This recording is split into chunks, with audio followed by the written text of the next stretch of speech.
आजची गोष्टीचे नाव आहे संस्कार कथा। एका गुरुकडे एक शिष्य रोज यायचा आणि म्हणायचा, मला गुरु उपदेश द्या।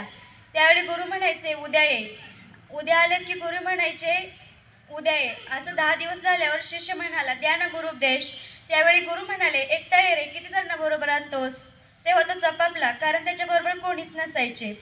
दुसऱ्या दिवशी तेच, तिसऱ्या दिवशी तेच। शेवटी त्याने गुरूंना धाडस करून विचारले, गुरु, मी तर एकटा येतो, किती जण बरोबर आणतोस असं का तुम्ही मला म्हणता?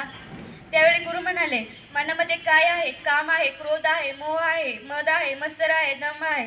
समर्थांनी तर प्रपंचाला 6वा रिपू मानला आहे। आता काय करायचे? ज्या प्रपंचाला आम्ही कवटाळून बसतो तो 6वा रिपू म्हणतात समर्थ। मग त्याला कळले की हे सगळे चित्तातून काढले पाहिजे, त्यावेळी गुरु उपदेश मिळेल। तात्पर्य सांगा।